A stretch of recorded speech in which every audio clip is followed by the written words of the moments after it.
नमस्कार, knocking-news.com में आपका स्वागत है। मैं हूं गिरिजेश वशिष्ठ। भारतीय जनता पार्टी एक अभूतपूर्व संघर्ष से और संकट से गुजर रही है। कुछ लोगों की घर की समस्याएं घर के अंदर रह जाती हैं और कुछ लोगों की घर की समस्याएं सड़क पर दिखाई देती हैं। कुछ लोग के घरेलू समस्याओं के लठ सड़क पे बजते हैं और कुछ लोग चुपचाप घर में दमन सहते रहते हैं, अत्याचार सहते रहते हैं। भारतीय जनता पार्टी में दमन, अत्याचार सहने और उसे फूटकर सड़कों पर आ जाने के किस्से बयान कर रहे हैं कि घर के अंदर क्या चल रहा है।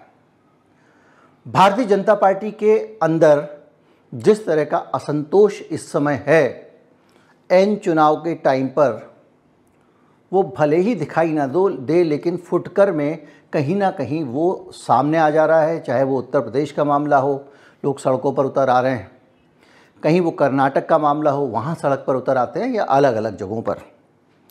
और जो सड़क पर उतर कर आते हैं उसकी सबसे बड़ी वजह है भारतीय जनता पार्टी के नेतृत्व से शिकायत।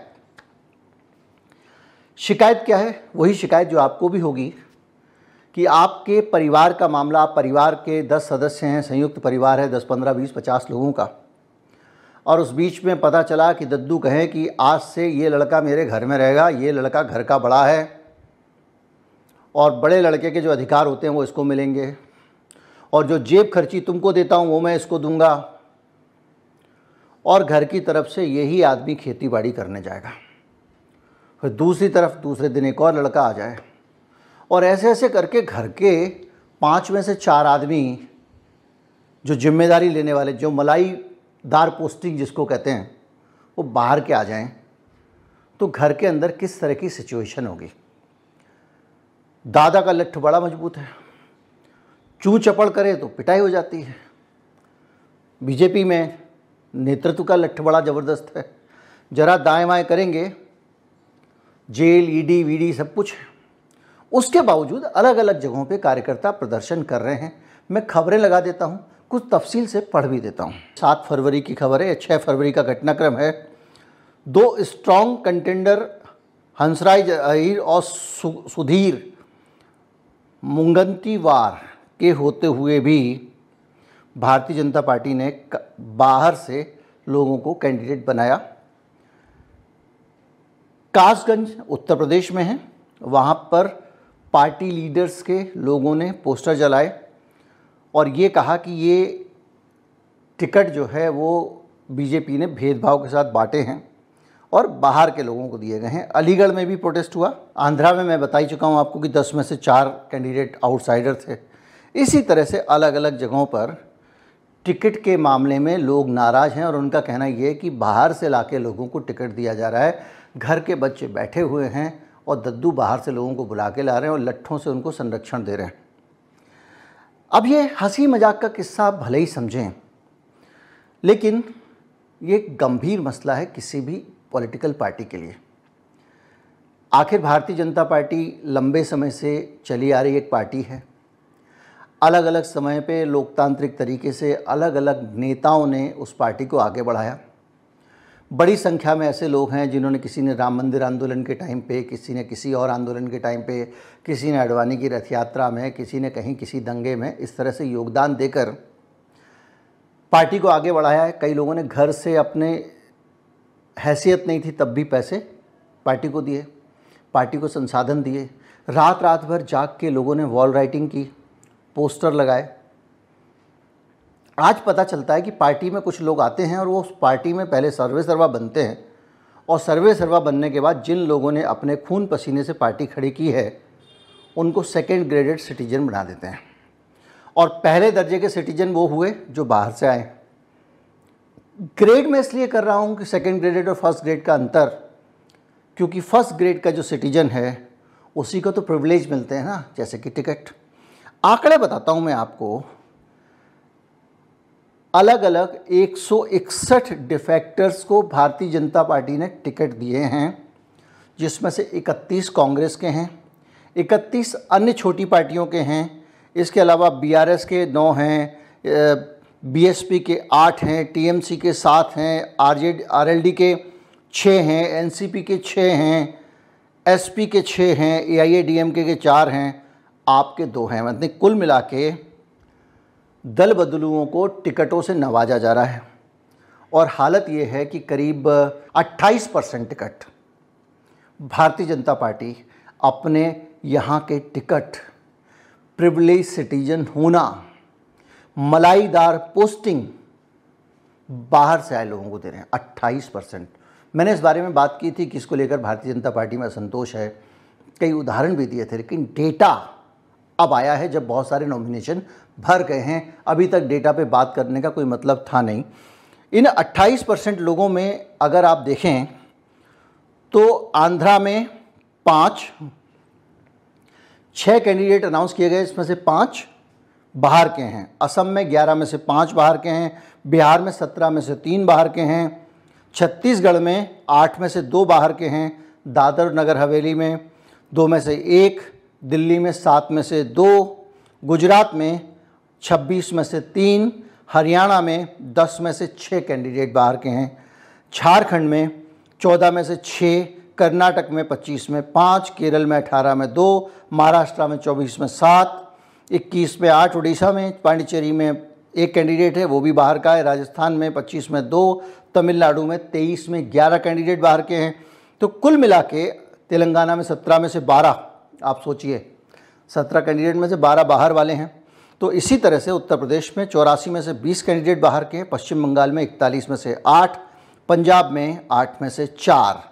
कुल मिलाकर 417 जो 8 कैंडिडेट अभी तक घोषित किए गए हैं, 417, उसमें से 116 कैंडिडेट यानी 27.82% लोग बाहर से आए। हर तीसरा आदमी मान लीजिए आप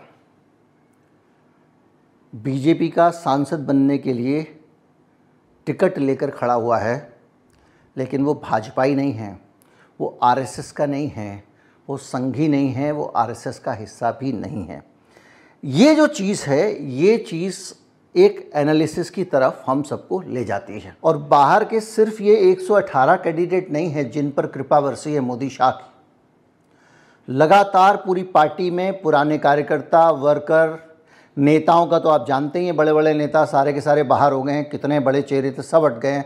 एक राजनाथ सिंह को छोड़ दे तो कोई पुराना चेहरा दिखाई नहीं देता है। सबको या तो घर बिठा दिया गया है, टिकट काट दिए गए हैं। डॉक्टर हर्षवर्धन ले लीजिए, अनेक लोग हैं, गिनते जाइए आप, बाहर कर दिए गए हैं। लेकिन जो कार्यकर्ता की स्थिति है उसको भी इससे आप समझ रहे होंगे कि जो सामान्य सांसद का टिकट लेने वाले लोग हैं वो भी करीब 30%, 28% हैं।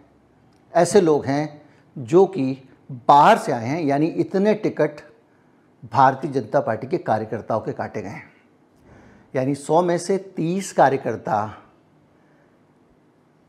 जिन्होंने जिंदगियां लगाई हैं, जो संघ से आते थे, सुबह सुबह नमस्ते सदा वत्सल्य करते थे, लट्ठ बजाते थे, व्हाट्सएप ग्रुप में हमारे आपके जैसे लोगों से भिड़ते थे, जिन्होंने कंगना रनौत के दिमाग में ये बिठाया कि सुभाष चंद्र बोस पहले प्रधानमंत्री थे, जिन्होंने ये बताया कि आज़ादी भीख में मिली है कंगना रनौत को, यही सब लोग तो हैं जो व्हाट्सएप ग्रुप में लगे रहते हैं और रोज़ बैठ के 500-500, हज़ार जगह पार्टी की सेवा में इस धर्म वालों का बहिष्कार कर दो, उस जाति वालों का बहिष्कार कर दो, ये सब सिखाते रहते हैं। और सिर्फ ये अगर आप कह रहे हैं कि ये 118 पहले 118 नहीं है, लगातार पार्टी के अंदर से पुराने लोगों का दमन करके नए लोगों को बिठाया जा रहा है। 2014 में 17 डिफेक्टर्स बाहर से, बड़े नेताओं की बात हो रही है, राव इंद्रजीत सिंह यादव, जगदम्बिका पाल वगैरह के। इसके अलावा 2019 में 20 लोग, अन्नपूर्णा देवी वगैरह जब आए थे, 2020 में 6 लोग, 2021 में 6 लोग, 2022 में 4 लोग, 2023 में 16 लोग, अशोक तंवर, सीता सोरेन और ये सब लोग जो नवीन जिंदल वगैरह जो शामिल हुए हैं, ये और 30 लोग 2024 में। तो कुल मिला के ये सिलसिला पार्टी के अपने लोगों की भावनाओं का दमन करने, उनके अवसर का दमन करें। भाई एक बात बताइए, अगर आप एक परिवार हैं, आप कहते हैं संघ परिवार है, तो भैया जो अच्छा होगा बुरा होगा वो हम सबका होगा।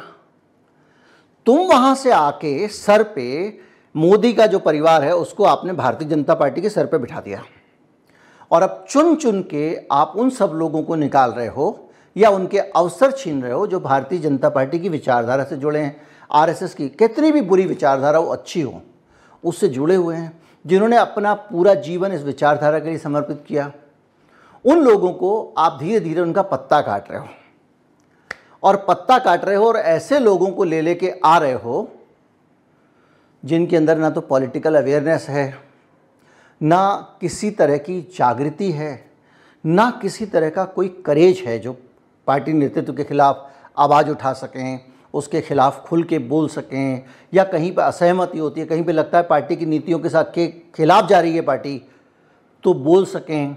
ऐसे सारे लोगों को घर बिठा लिया। और अब कौन लोग पार्टी में अहमियत पा रहे हैं, इससे अंदाज़ा लगाइए। जिनके पास बहुत जनाधार नहीं है, जिनको लगता है मैं मोदी के नाम पर वोट पालूंगा और कुर्सी पालूंगा, और मोदी भी चाहते हैं कि दुनिया में सिर्फ ऐसे लोग हों जो इसको प्रेसिडेंशियल सिस्टम बना दें, राष्ट्रपति प्रणाली, जिसमें मोदी के नाम पर वोट पड़ें और उनका अपना आईक्यू कंगना रनौत हो, उनका अपना आईक्यू, अपनी समझ, पढ़ाई लिखाई कंगना रनौत के लेवल की हो। हाल में जितने लोगों को इस तरह से भर्ती किया, उनका सबका हाल यही है। गौरव वल्लभ कहते हैं वो अर्थशास्त्र के प्रोफेसर हैं, लेकिन गौरव वल्लभ का अंदाज़ देखिए। वो एक वीडियो में उन्होंने एक ऐसा बेसिक सा सवाल किया था, जिस सवाल के ज़रिए वो कोई भी व्यक्ति से अचानक पूछ लें तो वो उत्तर नहीं दे पाता है। मैं ही आपसे पूछ लूँ कि आप जब 10वीं में पढ़ते तो बताइए ज़रा हिंदी का 8वां अध्याय कौन सा था, तो 99% लोग फेल हो जाएंगे। इसी तरह से अचानक संबित पात्रा से कहा, संबित पात्रा इस तरह के उत्तर देते थे, उन्होंने संबित पात्रा पे बड़ा वाला पटक दिया था। इसकी वजह से संबित पात्रा की छुट्टी हो गई, तो वायरल हो गए और लोगों को बहुत खुशी हुई कि इस आदमी को आज सवा शेर मिला है। तो उन्होंने पूछ लिया कि ट्रिलियन में बिंदी कितनी होती हैं। तो ये जो ट्रिलियन वाली बिंदी के कारण वो अचानक वायरल हो गया। कांग्रेस पार्टी ने उनको बड़ी अहमियत दी, प्रवक्ता बना दिया राष्ट्रीय, और तो और उनको टिकट भी दे दिया विधानसभा का। लेकिन उनको लगा मैं इतना वायरल आदमी, मुझे और ऊपर जाना चाहिए। खैर, मैं व्यक्तिगत उस पर नहीं जाऊँगा, लेकिन इस तरह के लोग जिनकी वैचारिक मजबूती नहीं है, जो ये इस देश में रह के कह सकते हैं कि अडानी के खिलाफ बोलने के कारण मैं पार्टी छोड़ रहा हूँ, वो लोग भारतीय जनता पार्टी में अहमियत पाए जा रहे हैं। और जो भारतीय जनता पार्टी का मूल कार्यकर्ता है, जिसके बदले में जिसके सर पे लाके बाहर से बाबूजी ने लड़का रख लिया है और वो लड़का चट्टी गांठता है उसके ऊपर, उसमें बहुत ज़्यादा चलते फुरते अगर 2-4 चलता पुर्जा टाइप के होंगे तो ठीक है, उस लड़के को ही प्लीज़ करने की कोशिश करेंगे। इस नए बाहर वाले की भी चमचागिरी करना शुरू कर देंगे काम चलाने के लिए। लेकिन लोगों का तो 10 साल का, 20 साल का, 30 साल का जो एफर्ट था, 30-30, 40-40 साल से जो दिन रात पार्टी के लिए लगे हुए हैं, जिन्होंने कभी उफ नहीं की, दुकान बंद करके चल दिए वगैरह वगैरह, वो सब लोग परेशान हैं इस समय। और इस चुनाव में ज़्यादातर लोगों को ये पता है कि उनकी सारी मुसीबतों का कारण मोदी और शाह का काम करने का तरीका है। और ये ज़्यादातर लोग,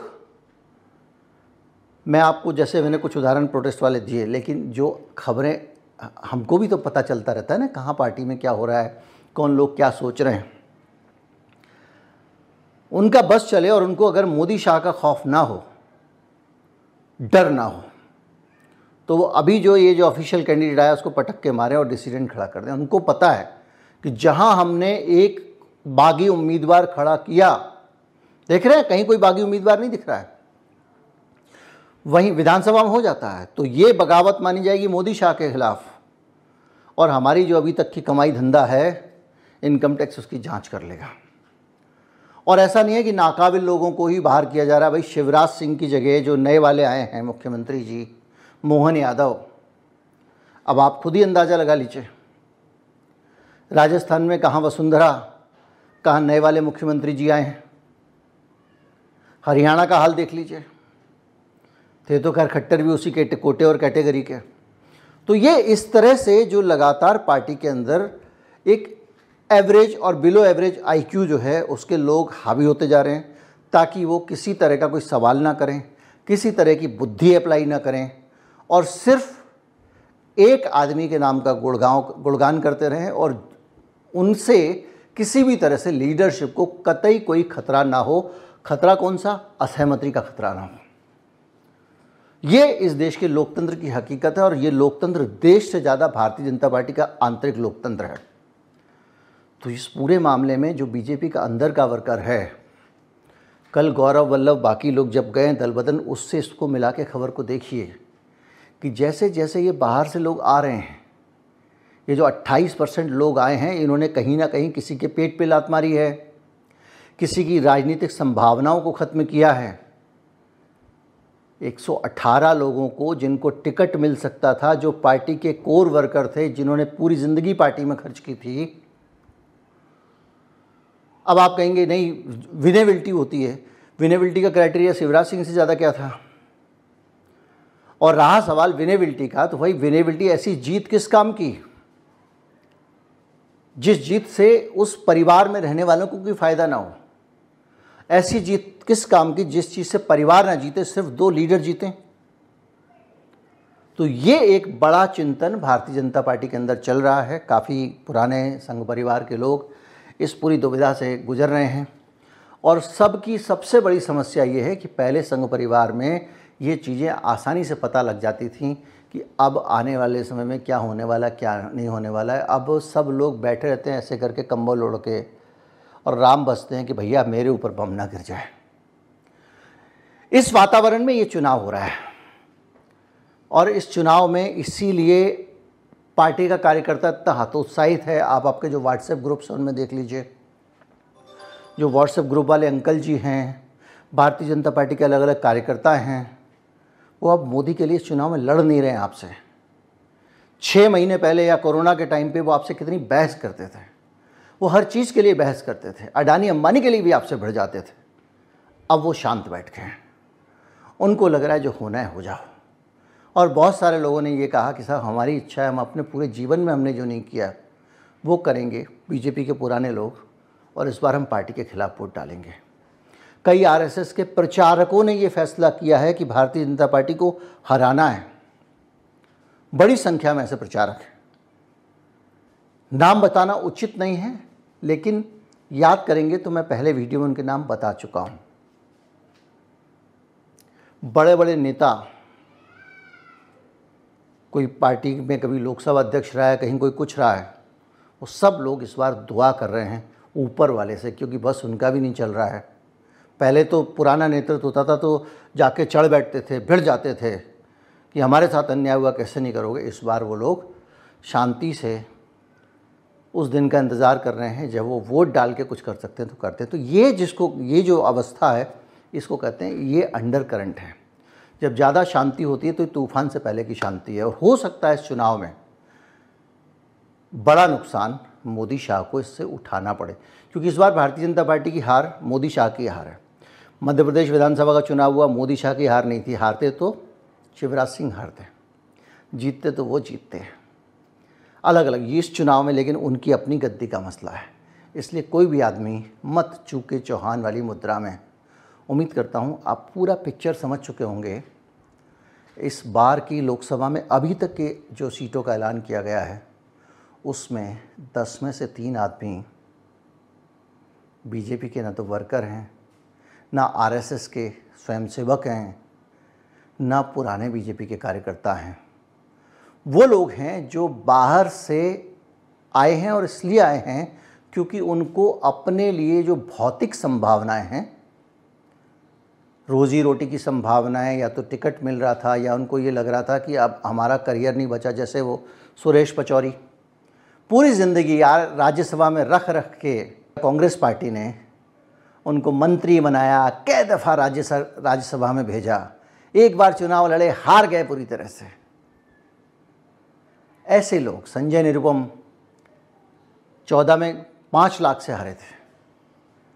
ये सब लोग जो हैं ये भारतीय जनता पार्टी में आ रहे हैं क्योंकि इनको अब अपना लग रहा है कि यहाँ पे कम से कम मोदी के नाम के सहारे नैया पार हो जाएगी।